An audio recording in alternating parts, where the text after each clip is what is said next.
नमस्कार।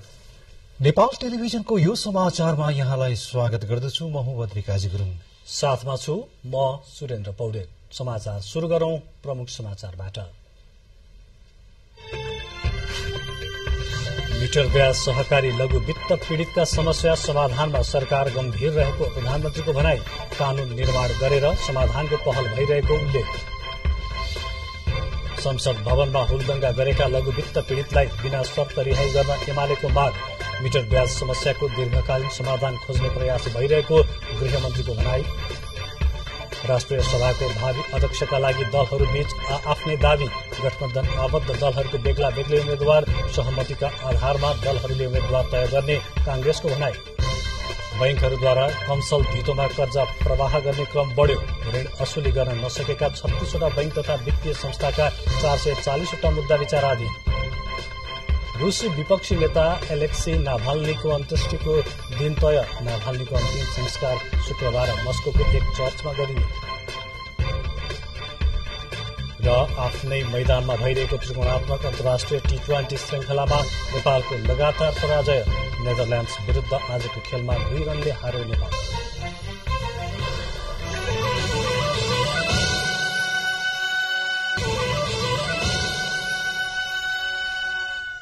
समाचार अब विस्तारमा। प्रधानमन्त्री पुष्पकमल दाहाल प्रचण्डले मिटर ब्याज सहकारी लघु वित्त पीड़ितका समस्या समाधान गर्न सरकार गम्भीरतापूर्वक लागिरहेको बताउनु भएको छ। राष्ट्रिय सभाको राष्ट्रिय सरोकार तथा समन्वय समितिको आजको बैठकमा प्रधानमन्त्री प्रचण्डले सरकार पीड़ित प्रति गम्भीर भएकोले उच्च स्तरीय आयोग गठनका साथै ऐन निर्माण गरेर समाधानमा पहल गरिरहेको बताउनुभयो। समितिका सदस्यहरूको जिज्ञासाको जवाफ दिनुहुँदै प्रधानमन्त्रीले काठमाडौँ तराई मधेस द्रुत मार्ग निर्माणको शुरू बिन्दुको जग्गा विवादमा सहमति नभए विकल्प खोजेर निर्णय गर्ने, सुनकोशी मरिन डाइभर्सनको निर्माण अघि बढ़ाइने, गोर्खा भर्तीमा रहेका नेपालीका समस्या समाधानका लागि पहल गर्ने, रूसी सेनामा अवैध बाटोबाट गएका नेपालीलाई चाँडो उद्धार गर्ने, निजामती कर्मचारी विधेयक पेश गर्ने लगायत विषयमा सरकारले योजना बनाएर काम गरिरहेको जानकारी गराउनुभयो। नेतृत्व गरेदेखि नै मेरो पुरै जोड सकेसम्म छिटो संघीय निजामती ऐन ल्याउने र प्रदेशलाई बलियो बनाउने भन्नेतिर हो। सरकारको नेतृत्व गर्ने पार्टी लगायत गठबन्धन र प्रतिपक्षसँग समेत पनि छलफल गरेर एउटा साझा धारणा बनाउने कोसिस पनि भएर त्यसलाई अहिले अन्तिम रूप दिइएको छ। केही दिनभित्र नै सदनमा त्यो प्रस्तुत हुन्छ र टुङ्गिन्छ भन्ने हाम्रो विश्वास छ। अब कोशी पीड़ित क्षेत्रको कुरा पनि मान्य सदस्यले राख्नु भएको छ। यो विषय पनि लामो समयदेखि समस्याको रूपमा रहेको छ। अहिले पनि हामीले आयोग गठन गर्ने प्रक्रियामै छौं, तर यो आयोगले मात्रै भन्दा पनि त्यो समस्याको चुरो पत्ता लगाएर त्यसलाई समाधान गर्ने कुरा हो। सरकारको ध्यान त्यसैमा बढी केन्द्रित छ। नेपाल र भारतका प्रबुद्ध व्यक्तिको समूह EPG को प्रतिवेदन बुझ्न भारत सरकारले आनाकानी गर्दै आएका बारे सांसदहरूले राख्नु भएको जिज्ञासामा प्रधानमन्त्री प्रचण्डले नेपाल र भारत बीचका सन्धि सम्झौताको पुनरावलोकन गर्न गठित EPG को प्रतिवेदन बुझ्न दुवै देशका तर्फबाट गृह कार्य भइरहेको बताउनुभयो। EPG को प्रतिवेदन किनकि दुवै देशले सहमतिबाट त्यो गठन भएको र प्रतिवेदन तयार भएको हुनाले दुवै सरकारले एकैचोटि सहमतिबाट नै त्यो बुझ्ने र घोषणा गर्ने गर्दा राम्रो हुन्छ भनेर आन्तरिक गृह कार्य चलिरहेको जानकारी म गराउन चाहन्छु। बैठकमा समितिका सभापति दिलकुमारी रावल पार्वतीले समितिले राष्ट्रिय सरोकारका क्षेत्रमा दिएका निर्देशनहरू, 3 तहका सरकार बीचको समन्वय, राष्ट्रिय सम्पदा, मानवाधिकार, परराष्ट्र पिछौडिएका क्षेत्र, समुदाय, राष्ट्रिय गौरवका आयोजना, संस्कृति, राष्ट्रिय सुरक्षा र संवैधानिक आयोग लगायत विषयमा दिएका निर्देशनबारे स्मरण गराउनु भएको थियो।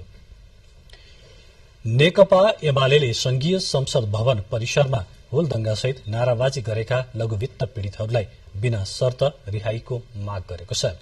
सरकारले पीड़ितलाई न्याय दिलाउनुको साटो मुद्दा दर्ता गर्ने तयारी गरेको भन्दै नेकपा एमालेका सचेतक महेश भर्तौला नेतृत्वको टोलीले गृहमन्त्री नारायण काजी श्रेष्ठको ध्यानाकर्षण गराउनु भएको छ।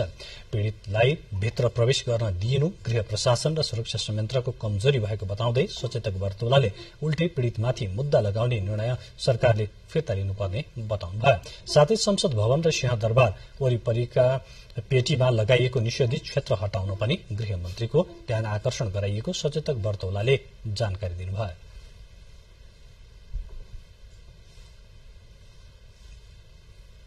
न्यायका लागि आएका पीड़ितहरू संसद भवन छिर्ने बेलामा सुरक्षा संयन्त्रले रोक्नु पर्थ्यो। सुरक्षा संयन्त्रको कमजोरी हो, त्यहाँ गृह प्रशासनको कमजोरी हो।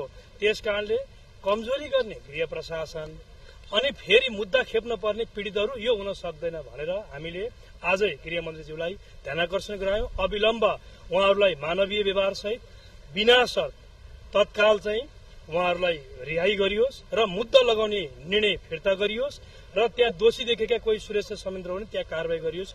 आन्दोलन गर्न माइतीघरमा निषेधाज्ञा छ, भानेश्वरमा निषेधाज्ञा छ, रत्नमार्गमा एक प्रकारको असहजता छ भने नागरिकले आफ्नो मुद्दा सरकारलाई सुनाउने ठाउँ कहाँ हो?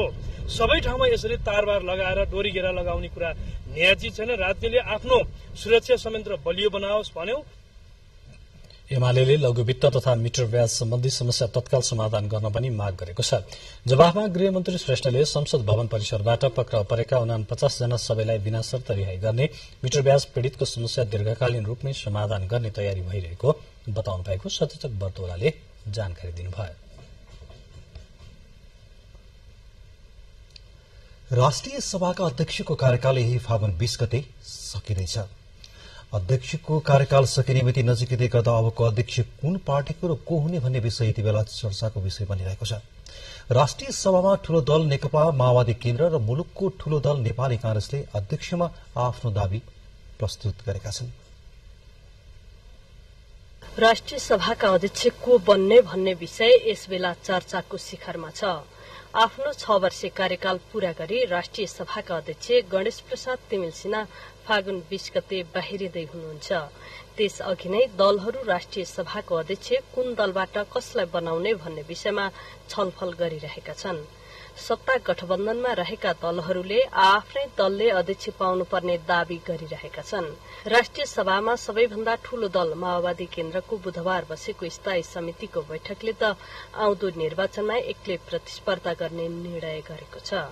अब आउने चुनावका लागि एक्लै प्रतिस्पर्धा गरी तयारी गर्नुपर्छ भनेर भनेको छ। फेरि पनि म भन्न चाहन्छु कि यो गठबन्धन गर्ने नगर्ने आदि भन्ने विषय यो तात्कालीन परिस्थिति अनुसार गर्ने राजनैतिक विषय हो। 4 वर्षपछि आउने आम निर्वाचन मात्र होइन, नजिकिँदै गरेको राष्ट्रिय सभाको अध्यक्षको निर्वाचनमा पनि माओवादी केन्द्रले उम्मेद्वारी दिने निर्णय गरेको छ।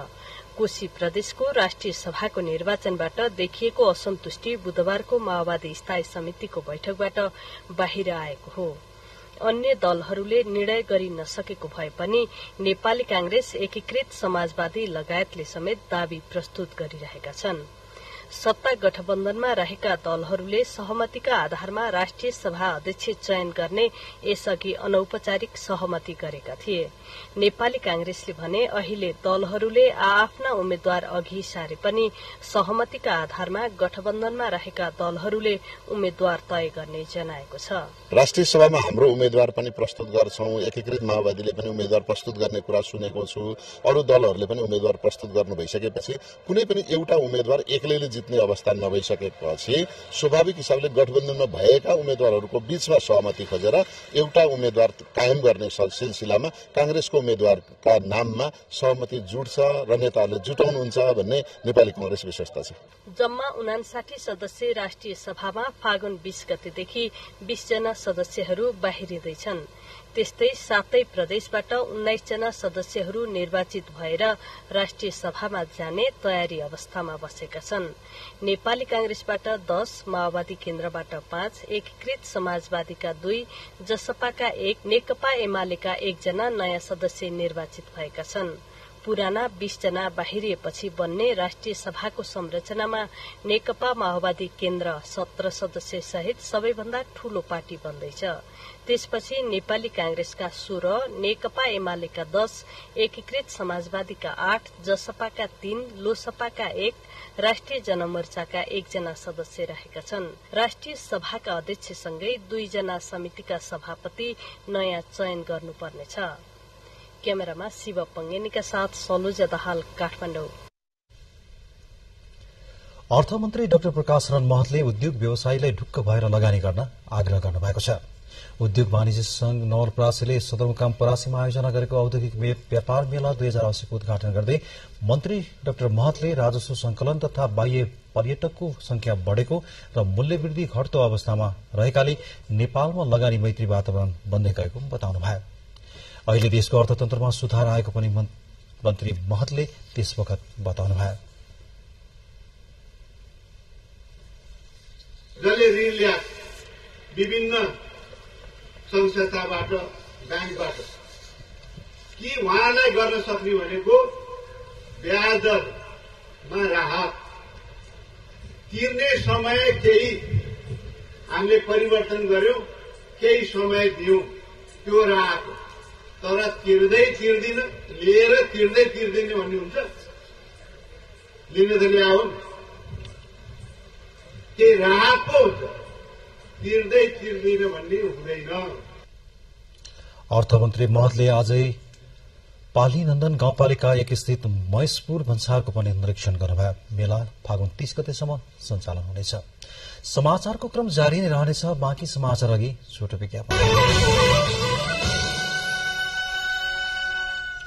विज्ञापनपछि स्वागत छ। अब बाँकी समाचार। न्यायका लागि 30 दिन अघि घरबाट जेटी झाम्टा बोकेर काठमाडौँ आइपुगेका मिटर ब्याज पीड़ितहरूले अझै न्याय नपाएको बताइरहेका छन्। रिकुटी मण्डपमा त्रिपालको सहारामा बास बसिरहेका उनीहरूको दिनचर्या न्यायकै लडाईँमा बित्ने गरेको छ।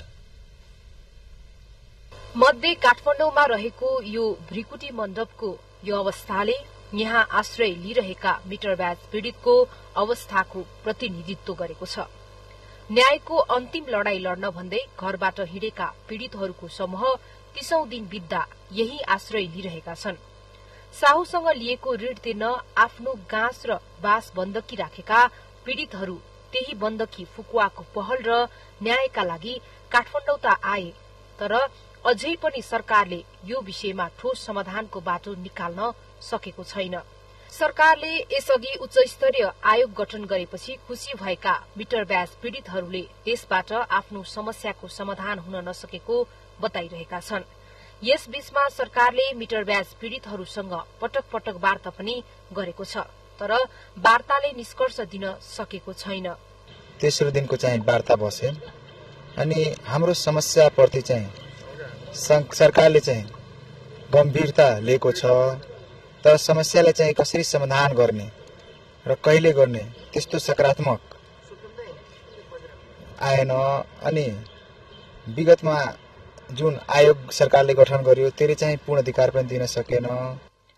जिल्ला प्रशासन कार्यालय काठमाडौँले विभिन्न सार्वजनिक ठाउँमा निषेधित क्षेत्र तोकेकोले मिटर ब्याज पीड़ितहरू भ्रिकुटी मण्डपको पछिल्लो भागको खाली चौरमा बसिरहेका छन्।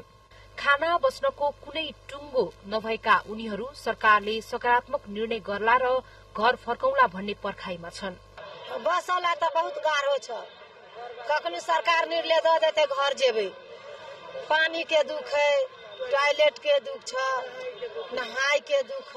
खानासँग पानीको कुनै समस्या छैन, टॉयलेटको समस्या छ। टॉयलेटको समस्या छ। अब खाना अलि ढिलो हुन्छ, अब घरको जस्तो मिठो पनि यहाँ खोजेर पाइँदैन हैन। यहाँ चिसो राति गरी एकदम लाग्छ। सबै साथीहरू 29 दिनदेखि हिँडेर आएको छ, बिरामी पनि परिया छ।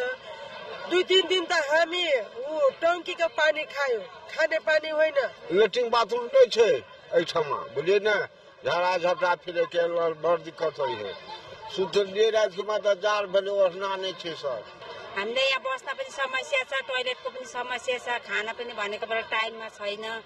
हामी साढे पीडित पनि अति पीडित पारिसके सरकारले न्याय दिन्छ भनेर हामीले यहाँसम्म 5 देखि हिँडेर पैदल यात्रा गरेर आयौं अझैसम्म केही न्याय पाएको छैन। ज्यानमा एकसरो लगाएको लुगा र केही खानेकुरा बोकेर संघीय राजधानी आएका पीड़ितहरूलाई काठमाडौँको बसाई लम्बिँदै जाँदा दैनिक आवश्यकताको जोहो गर्न कठिन हुँदै आएको छ।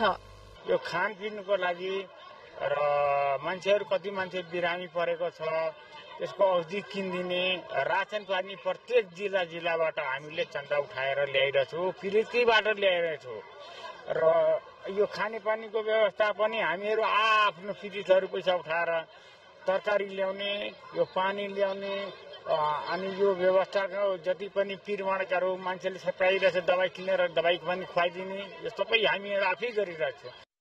समूहमा एकै स्थानमा खुल्ला रूपमा बसिरहेका पीड़ित मध्येका केहीलाई स्वास्थ्य समस्या देखिएको छ, केहीलाई कुकुरले समेत टोकेको छ। सरकारले पीड़ितहरूको सरकार सम्बोधनलाई प्राथमिकता दिएर पहल गरिरहेको छ। यस्तोमा पीड़ित नागरिकको सरकार र त्यसको पूर्तिका क्रममा अन्य नागरिकमा पर्न सक्ने सम्भावित जोखिमको निवारणतर्फ पनि सरकारवालाहरूको ध्यान पुग्न जरूरी छ। न्यायका लागि जनताले यसरी आवाज उठाउनु नै पहिलो कुरो त दुःखद कुरो हो। उनीहरू यहाँसम्म कसरी आए र यसरी बस्न किन बाध्य भयो भनेर सरकारले समाधान खोज्नु नै आजको आवश्यकता देखिन्छ। क्यामेरामा अशोक कुमार बस्नेतको साथमा मानवी बानिया, नेपाल टेलिभिजन, काठमाडौँ। प्रधानमन्त्री पुष्पकमल दाहाल प्रचण्डले चित्रकला प्रदर्शनीले नेपालको कला संस्कृतिलाई विश्वभर चिनाउने काम गरेको बताउनु भएको छ। खोटाङको दिक्तेल, रूपाकोट, मजुवागढ़ी नगरपालिकाले आयोजना गरेको मुन्दुम अन्तर्राष्ट्रिय चित्रकला प्रदर्शनी 2080 को काठमाडौँमा समापन गर्नुहुँदै प्रधानमन्त्री प्रचण्डले चित्रकलाको माध्यमबाट नेपाल प्राकृतिक सौन्दर्य, भौगोलिक बनावट र परम्परागत वेशभूषा तथा संस्कृतिलाई विश्वले चिन्ने उल्लेख गर्नुभयो। चित्रकलाले राष्ट्रको पहिचान बढ़ाएको भनाई प्रधानमन्त्रीको छ।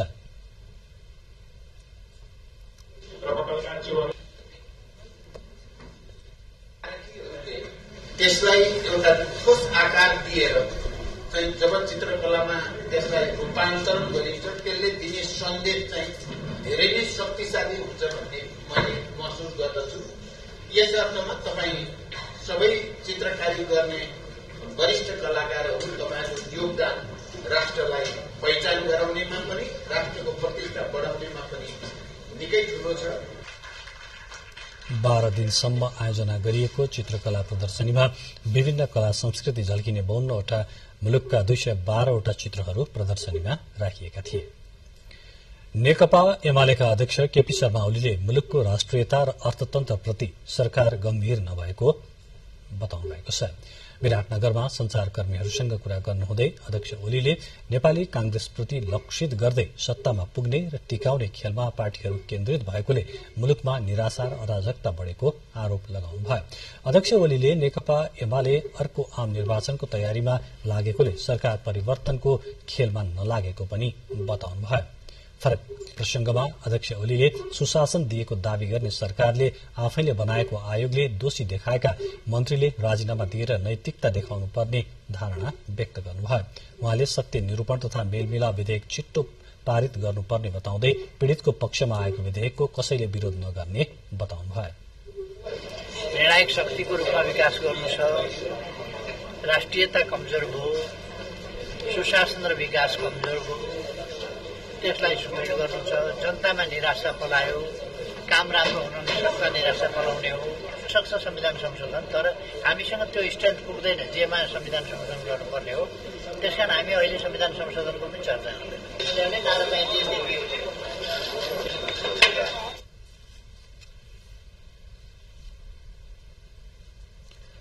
उपप्रधान तथा रक्षा मन्त्री पूर्णबहादुर खड्काले बाह्य तथा आन्तरिक कारणबाट राष्ट्रिय सुरक्षामा देखा पर्न सक्ने चुनौतीको आकलन गर्न जरूरी रहेको बताउनु भएको छ। नेपाली सेनाको आयोजनामा आजदेखि शुरू भएको पीर्तनापति समन्वयात्मक बैठकलाई सम्बोधन गर्दै उहाँले भू राजनैतिक अवस्थिति, शक्ति, राष्ट्रको रणनीति र प्रतिस्पर्धा, भिन्न सिद्धान्त र राज्य व्यवस्था भएका छिमेकीको विश्व मञ्चमा बढ्दो उपस्थिति लगायतका विषयले सुरक्षा वातावरणमा चुनौती थपेको बताउनुभयो। उपप्रधानमन्त्री खड्काले आन्तरिक रूपमा विभिन्न स्वार्थ पीड़ित व्यक्ति र समूहको धार्मिक र सामाजिक सद्भाव बिथोल्ने एवं साम्प्रदायिक गतिविधिको सूक्ष्म विश्लेषण गर्दै सुरक्षा चुनौतीको सामना गर्नेतर्फ ध्यान केन्द्रित गर्नुपर्ने बताउनुभयो। राष्ट्रिय सुरक्षामा विद्यमान चुनौतीका बारे छलफल गरी त्यस्ता चुनौतीको सामना गर्ने उपायहरू पहिल्याउन बैठक उपयोगी हुने विश्वास समेत उहाँले व्यक्त गर्नुभयो। पत्रकारको रूपमा आफूलाई सधैँ विचनाको अवस्थामा राख्नुपर्ने भन्ने मेरो धारणा र सुझाव समेत छ।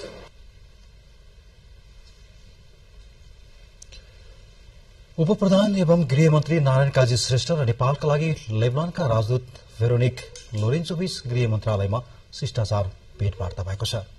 भारत र नेपाल समेतका लागि लेबनानका राजदूत लोरेन्जोले यो आफ्नो कार्यकालको चौथो नेपाल भ्रमण रहेको र हरेक पटकको भ्रमणले आफू निकै उत्साहित भएको बताउनुभयो।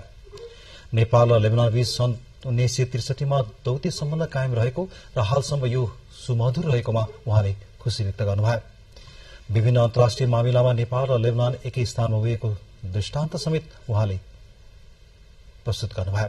भेटमा उप प्रधानमन्त्री एवं गृहमन्त्री श्रेष्ठले लेबनानले आवश्यक ठानेमा थप शान्ति सेनाको प्रबन्ध गर्न सकिने जानकारी दिनुभयो। लेबनानको जस्तै नेपालको उद्देश्य पनि आर्थिक र सामाजिक रूपान्तरण रहेको र त्यसका लागि लेबनानबाट आउने वैदेशिक लगानीलाई प्रोत्साहन गरिने गृहमन्त्री श्रेष्ठले जानकारी गराउनुभयो।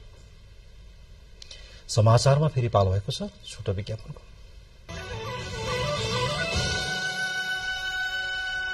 पुनः स्वागत छ। अब बाँकी समाचार। कानून, न्याय तथा संसदीय मामिला मन्त्री धनराज गुरुङले विकास निर्माणमा राजनीति नगर्न आग्रह गर्नुभएको छ। स्याङ्जाको चापाकोट नगरपालिकाले आज चापाकोट 8 रत्नपुरमा आयोजना गरेको प्रस्तावित प्राकृतिक स्रोत व्यवस्थापन कलेज सञ्चालन सम्बन्धी छलफल कार्यक्रममा उहाँले यस्तो आग्रह गर्नुभएको हो। विकास निर्माण गर्दा सबैलाई समान ढंगले समेट्नुपर्छ, सबैजना हातेमालो गरेर अगाडि बढ्नुपर्छ, यसमा राजनीति गर्नु हुँदैन उहाँले भन्नुभयो। सबै दल मिलेर मुलुकको समृद्धिका लागि अघि बढ्नुपर्ने मन्त्री गुरुङको भनाइ छ।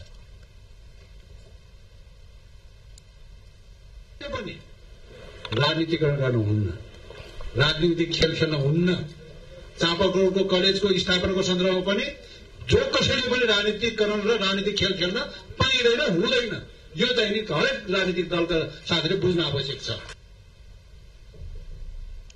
गण्डकी प्रदेश सभाको हिउँदे अधिवेशन आजदेखि शुरू भएको छ। असोज 12 गतेदेखि रोकिएको अधिवेशन झण्डै 6 महिनापछि आजबाट सञ्चालनमा आएको हो। अधिवेशनको पहिलो दिन संसदमा रहेका 4वटै पार्टीका संसदीय दलका नेताहरूले सम्बोधन गर्नुभयो। मुख्यमन्त्री सुरेन्द्र राज पाण्डे, प्रमुख प्रतिपक्ष नेकपा एमालेका नेता खगराज अधिकारी, नेकपा माओवादी केन्द्रका नेता हरिबहादुर चुमान र राप्रपा संसदीय दलका नेता पञ्चराम गुरुङले बैठकलाई सम्बोधन गर्नुभएको हो। आजको बैठकमा विषयगत समितिले पारित गरेका 2वटा विधेयक संशोधनसहित प्रदेश सभामा फिर्ता भएका र आम संचार विधेयक र बिउ बिजन सम्बन्धी विधेयक सभा समक्ष प्रस्तुत गरिएको छ। विषयमा व्यवस्था गर्ने विधेयक, प्रदेश खाद्य सम्बन्धी विधेयक, विद्युत विधेयक र जलस्रोत लगायतका विधेयकहरू यसै हिउँदे अधिवेशनमा प्रस्तुत हुनेछन्।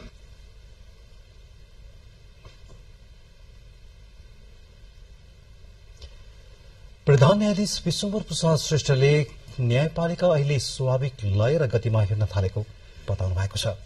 उच्च अदालत जनकपुरद्वारा जनकपुरधाम आयोजित फरक मुद्दा व्यवस्थापन र त्यसको कार्यान्वयनको व्यवस्थापन सम्बन्धी अन्तर्क्रियालाई सम्बोधन गर्दै प्रधान न्यायाधीश श्रेष्ठले न्यायपालिकाको जिम्मेवारीमा रहेका सबैको सामूहिक प्रयास र प्रतिबद्धतापछि न्याय क्षेत्रमा सकारात्मक अवस्था सृजना भएको बताउनुभयो।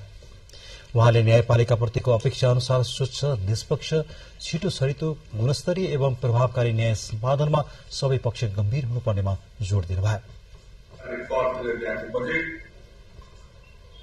आर्थिकलाई सुचारू काम गर्न सकेनौँ, त्यसलाई सुशासन रूपमा खर्च गर्न सकेनौँ भने फेरि हामीलाई अर्को आरोप, अर्को समस्या आयो। त्यसैले म यहाँलाई अनुरोध गर्दछु, निश्चय नै आगामी वर्षमा हाम्रो चाहिँ जुन तपाईँले भन्नुभएका कुराहरू धेरै हस्छ।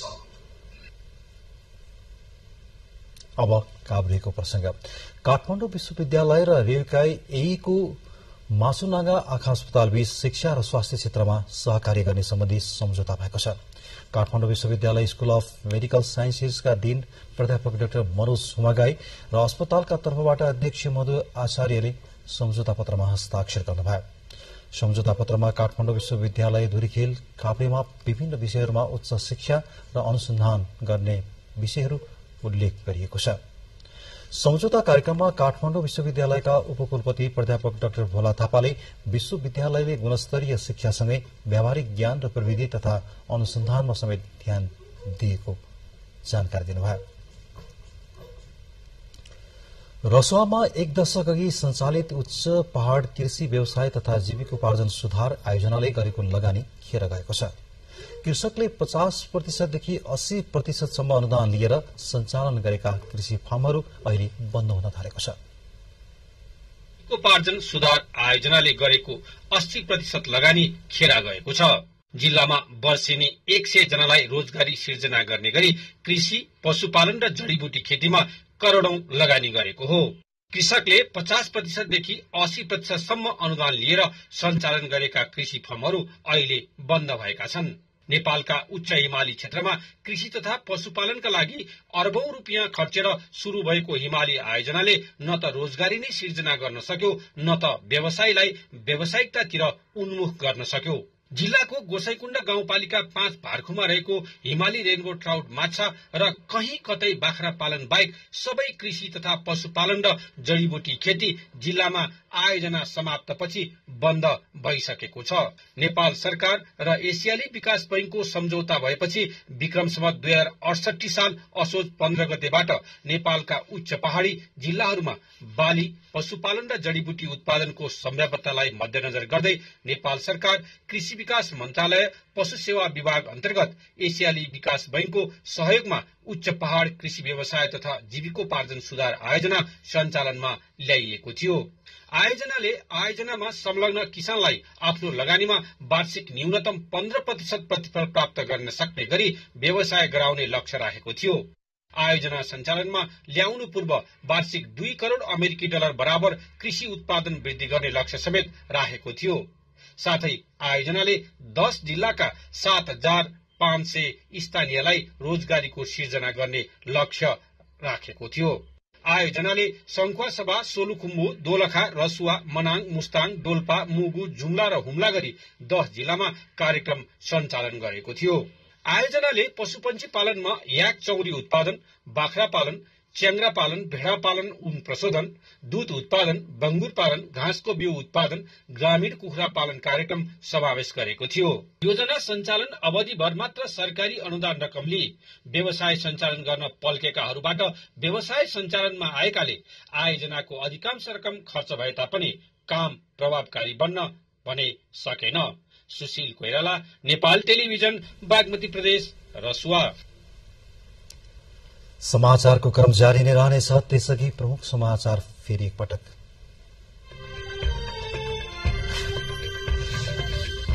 मिटर ब्याज सहकारी लघु वित्त पीड़ितका समस्या समाधानमा सरकार गम्भीर रहेको प्रधानमन्त्रीको भनाई।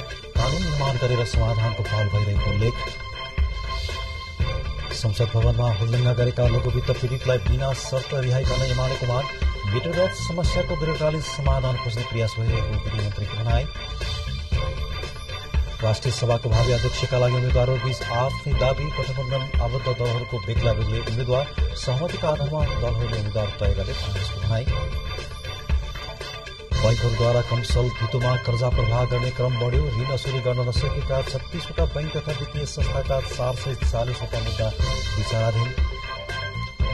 रूसी विपक्षी नेता एलेक्सी नाभाल्नीको अन्त्येष्टिको दिन तय। नाभाल्नीको अन्तिम संस्कार शुक्रबार मस्कोको एक चर्चमा गरिने।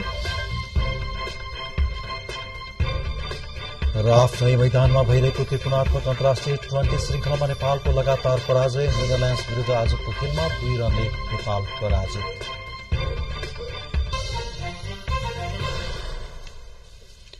हुम्लाको आदानचुली गाउँपालिका 3 स्थित ढकनी कुनादेखि मुडेघट्टसम्म सिंचाई योजनामा अनियमितता गरेको आरोपमा अख्तियार दुरूपयोग अनुसन्धान आयोगले तत्कालीन निमित्त प्रमुख प्रशासकीय अधिकृत सहितका कर्मचारीलाई मुद्दा दायर गरेको छ।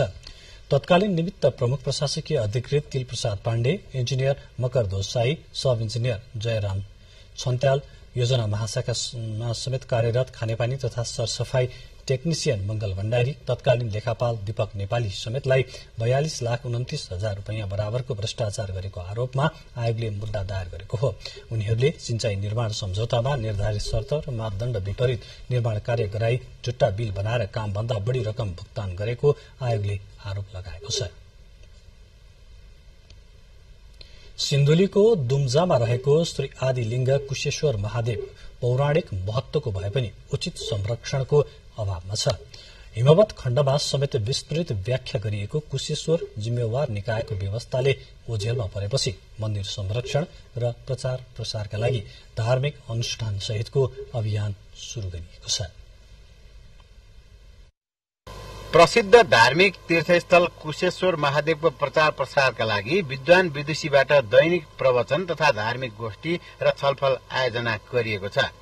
गत माघ 5 गतेदेखि दैनिक नित्य पूजा र आरतीका साथै विराट हवन पनि आयोजना गरिएको हो। सिन्धुलीको सुनकोशी गाउँपालिकाको वडा नम्बर 1 दुम्जामा रहेको श्री आदिलिङ्ग कुशेश्वर महादेवको उचित संरक्षणका लागि कार्यक्रम आयोजना गरिएको हो। हिमवत खण्डमा समेत विस्तृत व्याख्या गरिएको कुशेश्वर महादेव जिम्मेवार निकायको व्यवस्थाले ओझेलमा पनि छ। वैदिक पौराणिक ग्रन्थहरू हिमवत खण्ड, उपपुराण, नेपाल महात्मा, नेपाल मण्डल, बराह पुराण आदिमा लिङ्ग कुशेश्वर महादेव पशुपतिनाथ भन्दा पहिले उत्पत्ति भएको उल्लेख गरिएको छ। त्यसैले धार्मिक दृष्टिले महत्वपूर्ण कुशेश्वरको संरक्षण आवश्यक रहेको श्री आदिलिङ्ग कुशेश्वर वैदिक गुरुकुलका प्रमुख योगी अमरनाथले बताउनु भयो।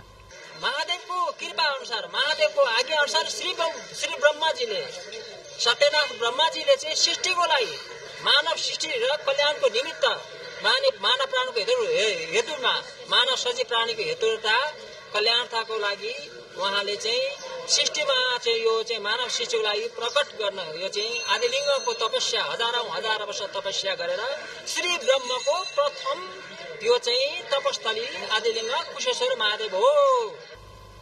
कुशेश्वरमा मल्लकालमा बनेका विभिन्न देवदेवी र मठ मन्दिरहरू संरक्षण र प्रचार प्रसार नहुँदा संरक्षणमा कठिनाई भएको वडा अध्यक्ष रामकुमार श्रेष्ठले बताउनु भयो।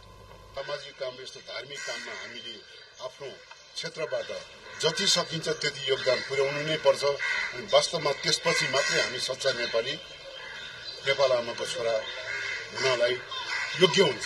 श्रीमद् भागवत ग्रन्थमा वर्णित धार्मिक तीर्थस्थलहरूको महिमा अनुसार काठमाडौँबाट नजिकै रहेको पवित्र तीर्थस्थल कुशेश्वर महादेवलाई दुर्गा तीर्थ मानिन्छ।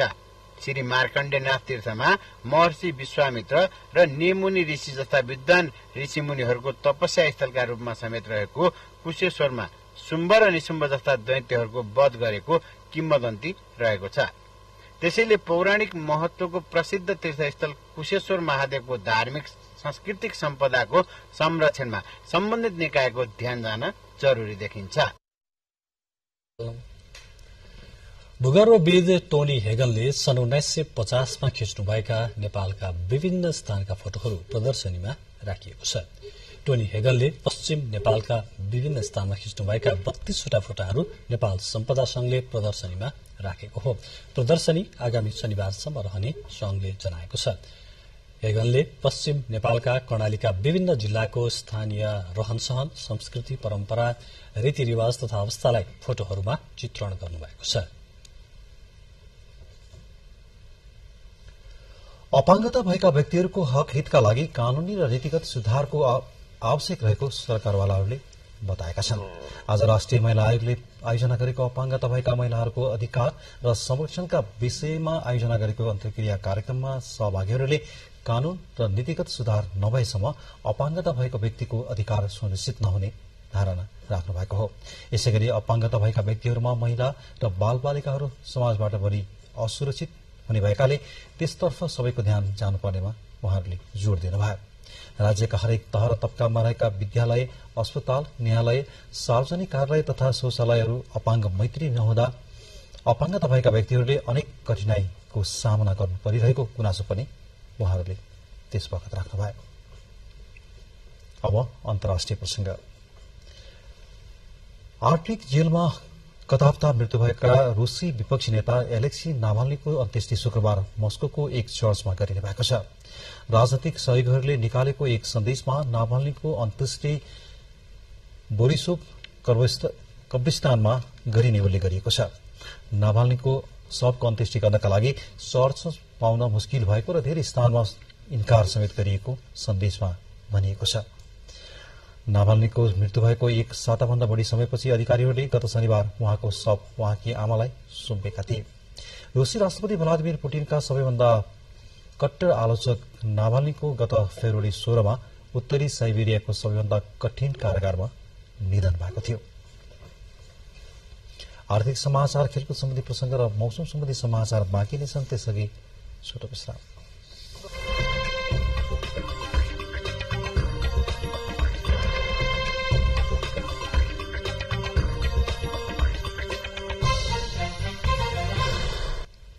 बुलेटिनमा अब आर्थिक समाचार। पछिल्लो समय बैंकहरूले कमसल धितोमा कर्जा प्रवाह गर्ने क्रम बढ़ेको छ। कमसल धितोमा ऋण प्रवाह गरेर ऋण असुली गर्न नसकेपछि 36 वटा बैंक तथा वित्तीय संस्थाका 440 वटा मुद्दा चलिरहेको छ। बैंक तथा वित्तीय संस्थाहरूले प्रक्रिया अनुसार धितो मूल्याङ्कन नगरी ऋण प्रवाह गर्ने प्रवृत्तिका कारण ऋण उठाउन समस्या भइरहेको ऋण असुली न्यायाधिकरणले जनाएको छ। ऋण असुलीका लागि धितो खोज्न जाँदा कतिपय ऋणको धितो नै नभेटिने, खोलानाला नजिकको बगर बनेको, उत्पादन नहुने कमसल खालको धितोमा बैंकहरूले ऋण प्रवाह गरेको भेटिएको न्यायाधिकरणको भनाइ छ। त्यसैगरी ऋणीले धेरैवटा बैंक तथा वित्तीय संस्थाहरूले रोक्का गरेको धितो राखेर समेत नयाँ ऋण लिएको समेत फेला परेको न्यायाधिकरणले जनाएको छ। बैंकका व्यवस्थापकहरूको व्यक्तिगत स्वार्थका कारण कमसल धितो म्याद तामेरी नमिलेको तथा धितोको बढ़ी मूल्याङ्कन गरेर ऋण प्रवाह गर्दा ऋण उठाउन समस्या भएपछि अधिकांश बैंक तथा वित्तीय संस्थाहरूले ऋण असुली न्यायाधिकरणलाई गुहार्ने गरेका छन्। न्यायाधिकरणले हालसम्म कमसल धितोमा प्रवाह भएको करिब 35 अर्ब रुपियाँ ऋण असुली गरिसकेको छ। चालू आर्थिक वर्षको हालसम्म न्यायाधिकरणले 57 करोड़ 80 लाख रुपियाँ भन्दा बढ़ी ऋण असुली गरेको छ भने अझै केही ऋण असुली गर्न बाँकी रहेको जनाएको छ। निर्णय मिसिलहरू छन्। निर्णय मिसिलहरूबाट तोकिएका अंकहरू पर्याप्त रूपमा उठाउन सकिएको छैन। त्यसमा विविध कारणहरू छन् उठाउन नसक्नुमा। एउटा म्याद तामेली पनि हाम्रो अदालत यस न्यायाधिकरणबाट हुने म्याद तामेलीको समस्या पनि त्यतिकै छ र दोस्रो कुरो धितो एकदम कमसल धितो पनि राखिन्छ यहाँ। अब अहिले हामी जति मूल्याङ्कनमा ऋण असुलीको लागि मूल्याङ्कनमा गएका छौं त्यसको धितो हेर्दाखेरि राम्रो धितो एकाध बाहेक अरू देखिँदैन। खोलाले खाएको अथवा बगर अथवा पहिरो अब उब्जनी हुन नसक्ने त्यस्ता खालका जग्गाहरू राखेका छन् र त्यो धितो त्यस्ता जग्गामा पनि तपाईको 2-3 वित्तीय संस्थाबाट रोका भएको हुन्छ। 2-3 वित्तीय संस्थाबाट रोका हुने बित्तिकै पहिलो संस्थाले रोका भएको एक्टिभ हुन्छ। पहिलो संस्थाले जे रोक्नु भएको छ त्यो उसको फर्जेट नभएसम्म दोस्रो रोका एक्टिभ हुन सक्दैन। कमसल धितोमा ऋण प्रवाह गरेर ऋण असुली गर्न नसकेपछि 36 वटा बैंक तथा वित्तीय संस्थाका 440 वटा मुद्दा अहिले अदालतमा चलिरहेका छन्। सबैभन्दा बढ़ी एनआईसी एसिया बैंकका 150 वटा, एनएमबी बैंकका 60 वटा, ग्लोबल आईएमई बैंकका 38 वटा, कुमारी बैंकका 20 वटा र नबिल बैंकका 15 वटा मुद्दाहरू अहिले अदालतमा चलिरहेका छन्। यसैबीच हालै पूर्व बैंकका डेपुटी सीओ मनोज नेउपाने र देउराली बहुउद्देशीय सहकारी संस्था ठगे प्रकरणमा परेका रविन्द्र चौलागाईलाई भन्दा बढ़ी ऋण प्रवाह गरेको भन्दै केन्द्रीय अनुसन्धान ब्यूरो सीआईबीले पक्राउ गरिसकेको छ। बैंक तथा वित्तीय संस्थासँग सम्बन्धित छाता कानूनको रूपमा बैंक तथा वित्तीय संस्था ऐन 2063 कार्यान्वयनमा आएपछि वित्तीय क्षेत्र सुधार कार्यक्रमका साथसाथै बैंक तथा वित्तीय संस्थाहरूको निष्क्रिय कर्जा असुली गर्न संस्थागत व्यवस्था गर्ने प्रयोजनका लागि बनेको बैंक तथा वित्तीय संस्थाको ऋण असुली ऐन 2058 बमोजिम ऋण असुली न्यायाधिकरणको स्थापना भएको थियो। क्यामेरामा प्रद्युम्न ढुङ्गेलका साथ कमला अर्याल, नेपाल टेलिभिजन, काठमाडौँ। अब झापाको प्रसंग। सानो पुँजीबाट 5 वर्ष अघि केही महिलाले शुरू गरेको लघु अचार उद्योग विस्तार हुँदै लाखौं मूल्यको उद्योग बनेको छ। झापाको गौरादह नगरपालिका 5 को नमूना एकीकृत खेतीमा अहिले महिलाहरूले 5 प्रकारका लघु उद्यम सञ्चालन गरिरहेका छन्। 5 वर्ष अघि घरेलु तथा साना उद्योगमा तालिम लिँदा नमूना अचार उद्योगका 6 जना महिलाले तालिममा हौसला स्वरूप केही अचार प्राप्त गरे, जुन अचार बिक्री गरेर 18,000 रुपियाँ हात लाग्यो। त्यही रकमबाट घरबाट शुरू गरेको अचार उत्पादन आज 30 लाख बढीको लगानीमा देशका विभिन्न भागमा बिक्री हुन थालेको नमुना अचार लघु उद्योगकी अध्यक्ष शकुन्तला घिमिरेले बताउनुभयो।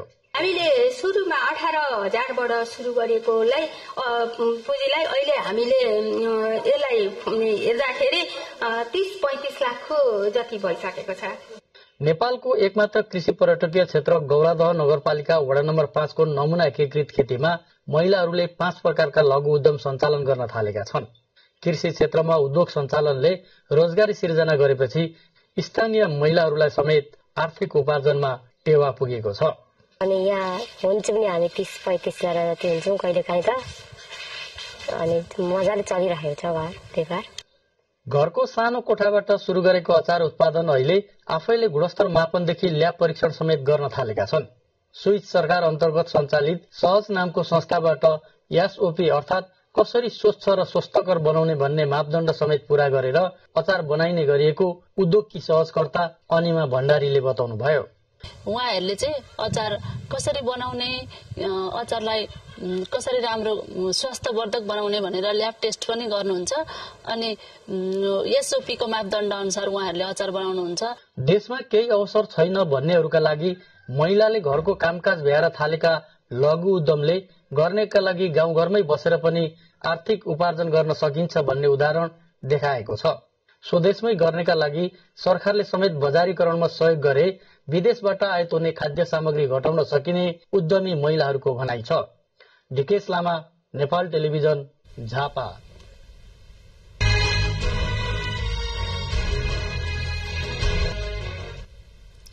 आर्थिक पछि अब खेलकुद समाचार।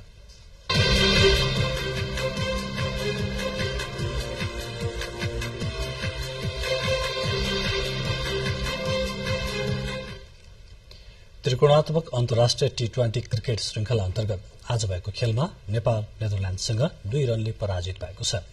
नेपालको यो लगातार दोस्रो पराजय हो। नेदरल्याण्ड्सले प्रस्तुत गरेको 185 रनको लक्ष्य पछ्याएको नेपाल निर्धारित 20 ओभरमा 8 विकेट गुमाउँदै 182 रनमा समेटियो। नेपालका लागि उत्कृष्ट ब्याटिङ गरेका दिपेन्द्र सिंह ऐरीले अन्तिम ओभरको पहिलो बलमा चौका र दोस्रो बलमा छक्का प्रहार गर्दै नेपाललाई जित नजिक पुर्याएका थिए। खेलको तेस्रो बलमा रन लिने क्रममा करण केसी रन आउट भए। खेलमा कप्तान रोहित कुमार पौडेलले अर्धशतक प्रहार गरे। उनले 35 बलमा 6 चौका र 2 छक्काको मद्दतमा 50 रन जोडे।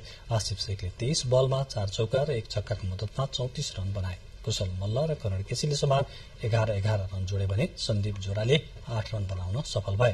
त्यसअघि कीर्तिपुर स्थित त्रिवी क्रिकेट मैदानमा टस हारेर पहिला ब्याटिङको निम्तो पाएको नेदरल्याण्ड्सले निर्धारित 20 ओभरमा 4 विकेट गुमाउँदै 184 रनको योगफल बनाएको थियो। हिजो भएको पहिलो खेलमा नेपाल नामिबियासँग 20 रनले पराजित भएको थियो।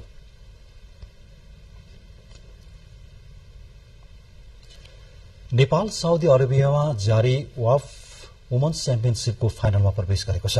प्रतियोगिताको दोस्रो सेमिफाइनल खेलमा लेबनानलाई 2-1 गोल अन्तरले हराउँदै नेपाल उपाधि नजिक पुगेको हो।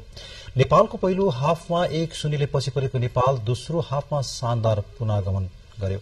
नेपालका लागि सावित्रा भण्डारीले 76 मिनेटमा र प्रीति राईले इन्जुरी समयमा गोल गरेका थिए। प्रतियोगितामा नेपाल अभिजित रहँदै फाइनलमा पुग्न सफल भएको छ। प्रतियोगितामा सावित्राले 9 गोल गरिसकेकी छिन्।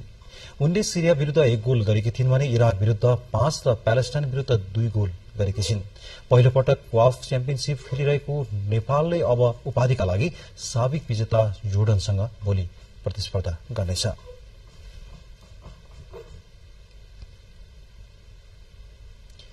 इटालीको मिलानमा हुने प्रथम विश्व ओलम्पिक बक्सिङ छनौट प्रतियोगितामा नेपालबाट 2 खेलाड़ीले प्रतिस्पर्धा गर्ने भएका छन्।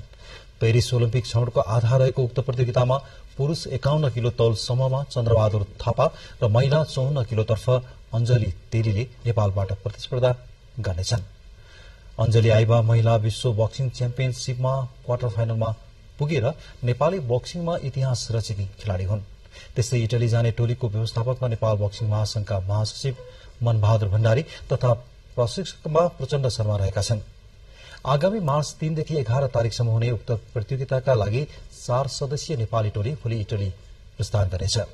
नेपाल बक्सिङ महासंघका उपाध्यक्ष श्याम काजी अवालेका अनुसार ओलम्पिकको बक्सिङमा नेपालले 32 वर्षदेखि सहभागिता जनाएको छैन। सन् 1992मा स्पेनको बार्सिलोनामा भएको 25औं संस्करणदेखि नेपालले ओलम्पिकको बक्सिङमा सहभागिता जनाएको छैन। राष्ट्रिय खेलकुद परिषदका सदस्य सचिव टंकलाल घिसिङ, नेपाल बक्सिङ महासंघका अध्यक्ष राम अवाले, राष्ट्रिय टोली तयारीका निर्देशक दीपक विष्ट लगायतले टोलीको आज विदाई गर्नुभयो।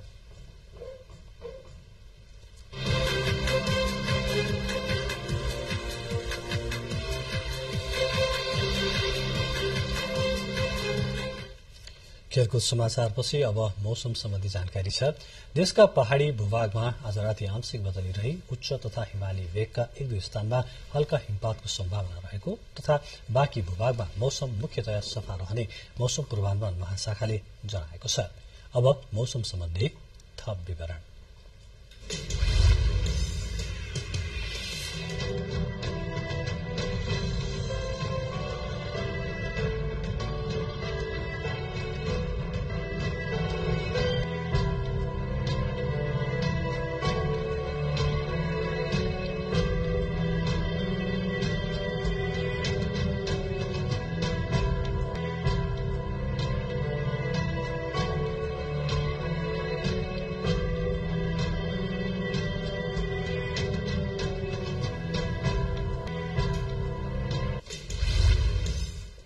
अब बुलेटिनको अन्त्यमा प्रमुख समाचार पुनः एकपटक। मिटर ब्याज सहकारी लघु वित्त पीड़ितका समस्या समाधानमा सरकार गम्भीर रहेको प्रधानमन्त्रीको भनाई। कानून निर्माण गरेर समाधानको पहल भइरहेको उल्लेख। संसद भवनमा हुलदंगा गरेका लघु वित्त पीड़ितलाई बिना शर्त रिहाई गर्न एमालेको माग। मिटर ब्याज समस्याको दीर्घकालीन समाधान खोज्ने प्रयास भइरहेको गृहमन्त्रीको भनाई। राष्ट्रिय सभाको भावी अध्यक्षका लागि दलहरूबीच आफ्नै दावी। गठबन्धन आबद्ध दलहरूको बेग्ला बेग्लै उम्मेद्वार सहमतिका आधारमा दलहरूले उम्मेद्वार तय गर्ने कांग्रेसको भनाई। बैंकहरूद्वारा कन्सल धितोमा कर्जा प्रवाह गर्ने क्रम बढ्यो। ऋण वसूली गर्न नसकेका 36वटा बैंक तथा वित्तीय संस्थाका 440वटा मुद्दा विचाराधीन। रूसी विपक्षी नेता एलेक्सी नाभाल्नीको अन्त्येष्टिको दिन तय। नाभाल्नीको अन्तिम संस्कार शुक्रबार मस्कोको एक चर्चमा गरिने। र आफ्नै मैदानमा भइरहेको त्रिकोणात्मक अन्तर्राष्ट्रिय T20 श्रृंखलामा नेपालको लगातार पराजय। नेदरल्याण्ड्स विरूद्ध आजको खेलमा 2 रनले हारे नेपाल। अवस्था समाचारको सिलसिला अहिलेलाई यति नै। हामी बिदा चाहन्छौं। नमस्कार।